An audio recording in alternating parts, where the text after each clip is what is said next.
Everything is consistent There's a lies. lot of various reasons why she's harassing me. Second, false protection order. Me being a nurse, I just can tell there's some sort of intoxication. Elizabeth? Yes, I am. Okay, so Miss Barrett, in your case, let me see Yes. if Karina Harris is present. I am, Your Honor, right here. Okay, Miss Harris is present on Zoom platform, and so is Miss Barrett. Both of you, if you would raise your right hands. Do you both swear or affirm the testimony that you'll be providing will be truth, whole truth, and nothing but the truth? Yes, Your Honor. Okay, Miss Barrett? Yes. Okay, so Miss Barrett, being Yes. this case, I have seen that the Thurston County Sheriff's Office did serve Miss Harris, and this is a issue of neighbors threatening animals. So Miss Barrett, go ahead and tell me your side of the story.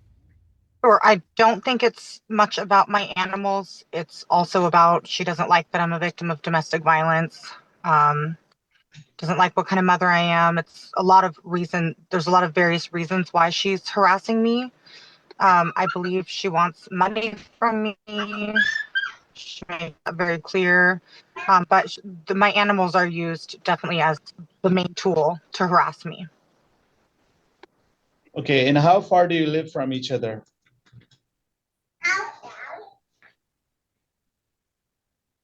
So she lives across the street from me, and she's got two driveways. So one of them is across from my driveway, and then the other one is down the road a little bit further.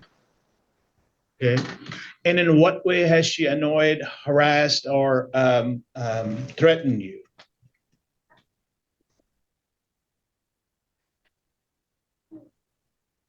I get routine letters from her. They're either not certified or certified, demanding with legal threats. So I'll either give her, 40 something thousand dollars by a certain time frame, or I will, see a judge and seek legal justice or whatever the threats are. It's always legal threats. A lot of texting and calling. A lot of it's get your dogs out of my yard right now. And because of the legal threats, I leave my job, drive the 30 to 40-minute drive to get home, and nobody knows what she's talking about. My children say they don't know that the dogs were ever outside, let alone, this will be like sometimes early in the morning that I will leave my job to get the dogs from the road, but the dogs are in my house. So there's never a solution. We've done this before with my husband, where the judge told us work together as neighbors. So I gave her my number. I said, call me then. I don't mind coming and getting the dogs if they had gotten out of my fence and they're in the road. But that's not what she wants. She listed in one of her letters, like, we're not allowed to contact her unless we plan to pay her this money.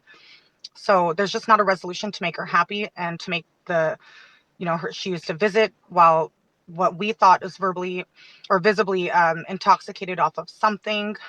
Me being a nurse, I just can tell there's some sort of intoxication. This has led to more threats of a more increase in what she wants us to pay for what she says defamation. But honestly, if you come to my house screaming, all you want is money, I don't find that to be normal behavior. And so between that and the phone calls and the letters, I just want left alone. Just give me the description of the letter that you're referring to where she has made any demands. What is that about? Can you explain that?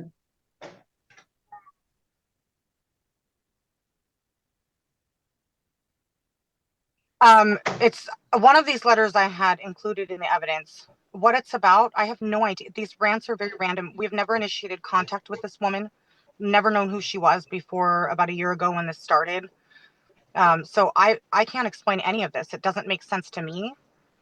She doesn't really desire to work together so that I can make sense of any of it. It's just, she's just angry and wants money. Okay, and then point me to that letter in your exhibits you're referring to. Where will I find that? And what is it? What is the heading of that letter or exhibit It was number? submitted with my I'm not sure the exhibit submitted it with my petition to ask for this, but then it got delayed because she wasn't served. So my original packet that I had submitted to request this. Is that the one that is referring to certified mail on March 18th?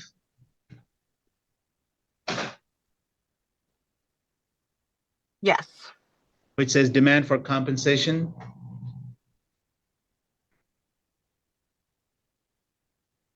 Yes.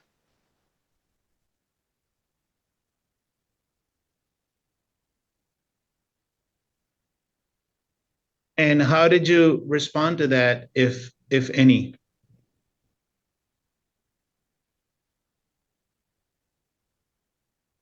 We were not responding. I was simply trying to ignore and let things pass. But she's also verbally and, over the phone or text or, she doesn't leave me alone. It's not just letters. Okay. Anything else to add?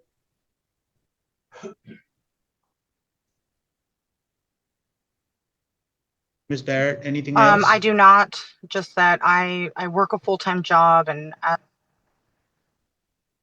yes, I work a full-time job. So I just would feel much better with the safety of knowing that if my children are home, they don't have to fight with this woman or her husband.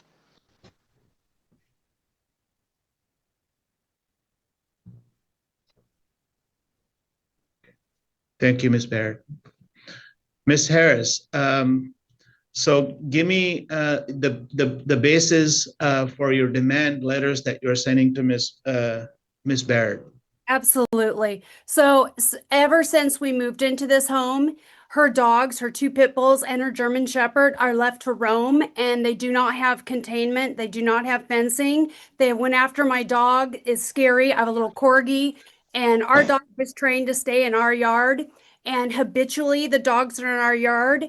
And Ms. Barrett's direct neighbor already sued them. Already got. I don't know if they got fully went to the sued, but they had to get an attorney and charge them for fencing, and they had to pay. Since their property is fenced in, now their dogs come to our house. There's only one reason I've ever contacted the Barretts, and that's to come get their dogs. And the reason for the demand letter is because she is being sued, and we are pursuing it. And because of these false protection orders, she's getting sued for a lot more now. Who's really getting harassed is us. They have not contained their dogs. If you saw in my response, I have a letter from the neighbor. And the Barretts did have to pay, and they did pay for the neighbor's fencing. And that's where we're at. I'm done with them. And as soon as I told her no more communication ever again, this is going legal. I'm tired of the dogs here. A few days later, she filed this petition order. This is harassment and it's abuse of the court.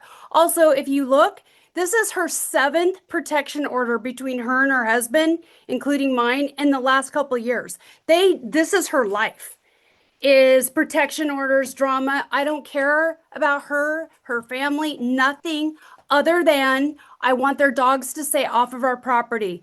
Today is the first I've heard, oh, this is about domestic violence. It's always something new with her. We just are, for our safety, for our animals and us, her dogs need to get off our property, and she has yet to do it. So we have to also put up fencing like the neighbor did and sue her for it. Also, Your Honor, she has never spoke to me in person or over the phone to make these diagnoses of being intoxicated. That is trying to sway the court with lies. Who has public record is her husband of intoxication and drugs.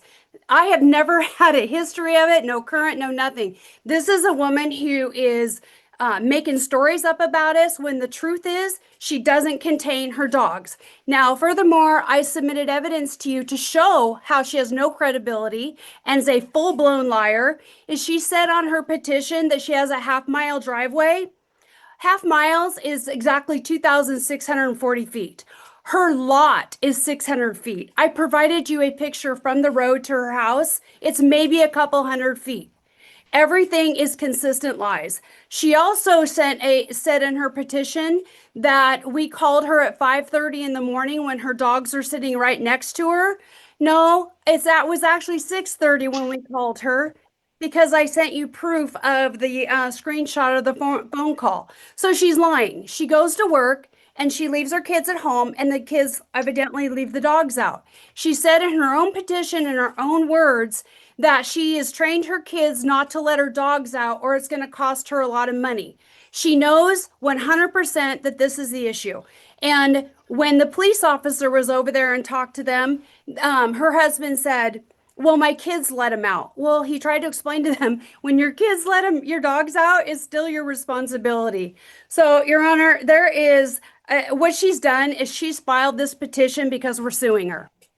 And we are suing her. And for a lot more than she even knows about, because this is the second false protection order that she has filed us in retaliation because we are suing for the fencing. And I sent her a text saying there will never be communication again. We will not call her about her dogs being out, because what it does is she'll lie and say, no, I'm at my house and I fear for my kids. Oh, this petition, Your Honor, says that we said we were going to kill her dogs. So what this petition is the exact same case that was already dismissed. I've already submitted to the courts proof of her dogs on our property and proof that I'm just trying to get her dogs off her property. So what they did is last time her husband was the petitioner, they just swapped. Now it's the exact same case, but now she's enhanced it and exaggerated it, said that I was going to kill her dogs, but yet she did not provide any proof in text, and we've never spoke. So she's a habitual liar. And yes, I think, yes, we are suing her, but that's not grounds to file a protection order. And I sent a legal document, a demand letter, before filing the lawsuit, letting her know we're suing her for the fence. The exact same thing the other neighbor had to do. So this is just a waste of our time, the court's time. We've already been through this. And this is what she does habitually, is file protection orders. And all the lying about substance abuse or intoxication, that she's a nurse. First of all, that's out of the scope of her certification. She could lose her nurse's license for that, for publicly diagnosing me, legally diagnosing me, and Okay. never been Ms. her Harris, patient. I hear your position. I Thank understand you. the issues now. Thank you. So we'll turn to Ms. Barrett for the last word. So I understand currently that there is a civil litigation or disputed issues between the parties. Ms. Barrett, do you have anything else to add? Yes, I included a screenshot where her husband called me, where the timestamp is on that screenshot. But I have never been sued by any neighbors. I've never paid any neighbors for a fence. I've never done any of those things. She's never called me to get my dogs out of her yard. She'll call me and say, or she'll text me or reach out to me and say, your dogs were in my yard at this time. So she's never actually called to say, hey, your dogs are in my yard right now. Can you come get them? That's never happened, not once. So these are just facts. So I have never been sued by a neighbor. I only get letters from her. I've never had any neighbor come to me and say, hey, I have issues. In fact, my neighbor, his dog is on my property more than probably daily, so I made sure to send in that screenshot that, like, to say that my dogs are a huge issue. My neighbor's dog is a Rottweiler, brown and black, just like mine, always on the road. So that's something I sent in to the Thurston County's email to add later. So it was, I think, a week prior to my last hearing, where I sent the picture of my neighbor's dog on my property, just to kind of show that, like, I don't think that my dogs are an issue. I think it's just that she just wants this money that she's apparently going to sue me for. So as you can hear, these threats of, I'm going to sue you for so much more money. And for the last year, it's gone up from, 8-something thousand to 40-something thousand. And now she says she's going to sue me for so much more. And so these constant threats are why I mentioned that I tell my kids all the time that the lady across the street wants to sue us. So you have to be very careful. And we're very careful. And I'm tired of living that way because we don't have a lot of issues where my dogs are always at large or anything like that. She got very upset at Animal Services for not being able to do anything to me because we were not being malicious or negligent, anything. Thank you. So in this case, I've heard from the petitioner, Ms. Barrett, and also a response from the respondent, Ms. Harris. In this case, I have to make a finding based on the factual basis whether a protection order is warranted in this case under RCW 10-14-020. My question would be, to see whether the petitioner has met the burden by preponderance of the evidence, which means more likely than not that the activity rises to the level of an order that can send someone to potentially to jail for violating it in the future. At this point, I have heard the testimony and I find that the petitioner has not met that burden. This is an issue that the underlying issue in this case might be a dispute regarding any other civil litigation, and that cannot be the basis for a no contact order where I have to make a finding that there is a knowing and willful course of conduct by the respondent, which is seriously annoying, harassing, or is detrimental. These are two neighbors who have their own views about how to conduct their business. So at this point, I am going to deny the petition and not issue a no contact order in this case. Thank you, Your Honor.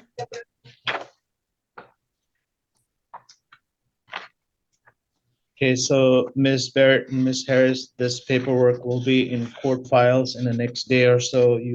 Once it is scanned, you can receive the copies from the court. We are concluded in Barrett v. Harris matter.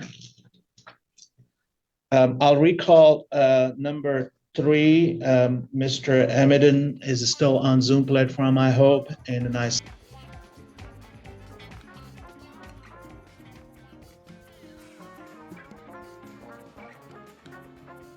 You're involved in a dispute with another party such as this and you just can't seem to work it out, don't resort to taking the law into your own hands. We'll hear the litigants' reaction after these messages. All right, thank you very much. Officer Bell's waiting for you, and that will bring this case to a conclusion.